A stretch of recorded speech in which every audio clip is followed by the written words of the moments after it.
That's a cooler.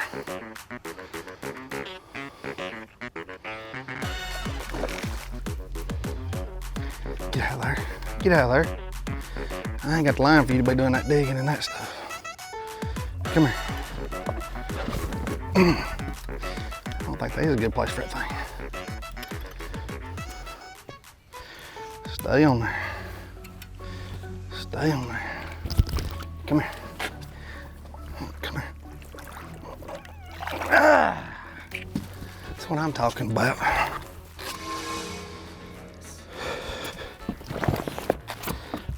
Hey guys, Buddy Gross here, Bassmaster Elite Series Pro. Just want to go over some grasses that we encounter running across the country. You got Hydrala, Millful, Coonetail, Eelgrass. We're just going to break them all down, tell you how I look at them, tell you how I fish them. With Hydrala, it really grows out a little deeper than a lot of the other grasses. Sometimes we see it as deep as 14, 15 feet, like what we'll see at Seminole, and it gets really thick, and it grows so tight together at the top, but at the bottom, the stalks are kind of separated out. That's how come a lot of times we'll flip in the Hydrala. If the Hydrala is early and growing, we throw a lot of rattle baits across the top of it, a lot of crank baits, but you want to use a rod that you can actually snatch it out of the Hydrala. The Hydrala is really a crisp green deal when it's early on in the year.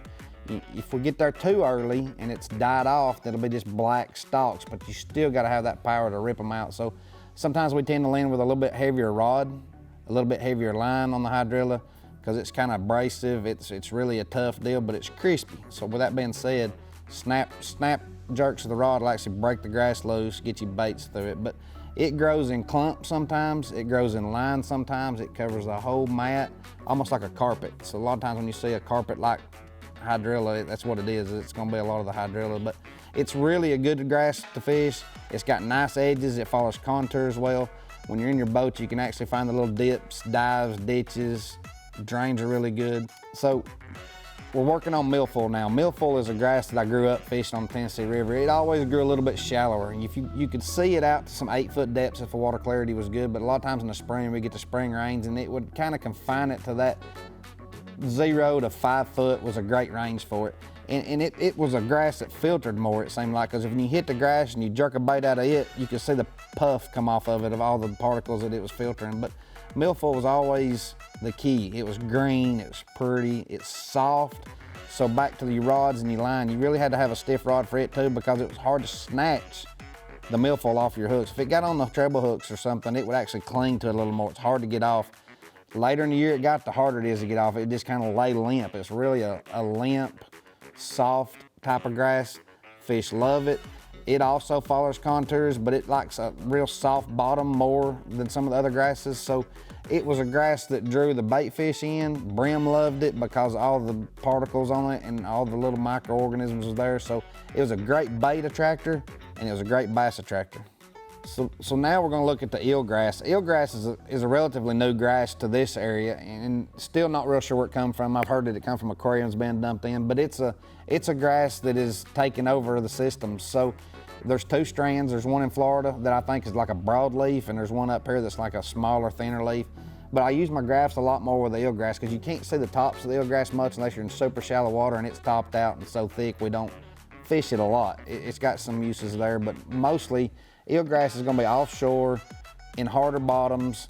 It likes current, it thrives in it, but I'll use the 360 to find the isolated clumps. I'll use the live to see the fish sitting on top of the clumps, but it's a game changer. When it's clumps, I like it better. It's more isolated targets. The fish seem to hurdle into it more. Now the grass is getting so thick and plentiful that you're looking for holes, drains, ditches, any indentions. You really got to start looking for fish in the eelgrass if it gets thick. If it's clusters or clumps, it's pretty easy. You just look for the clumps. It's like fishing a brush pile. But crisp, clean eelgrass, you just snap the rod, it cleans it off pretty easy. You don't have to worry about it. You can use about any bait you want to in eelgrass. If it's shallow, if you run too deep a crankbait, it's going to really wad up and it's hard to come by. But in Florida, it's kind of neat because the eelgrass hollows out in the center as the year goes on. So you've all of a sudden got an outside ring with a hollow middle, and when you find that, it's lights out sometimes. So it's a great grass to fish. Electronics are involved a lot more with eelgrass because you can't see it, it's underneath. It's going to be a good one to find.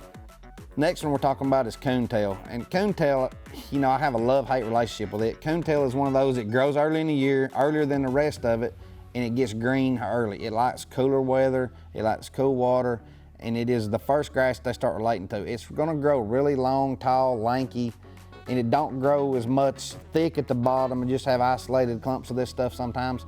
But the cool thing about it is they like it early, they like the greenness of it, they like the freshness of it, and it grows tall, and they'll actually sit up there in stages. Sometimes they suspend around this stuff because it's so isolated.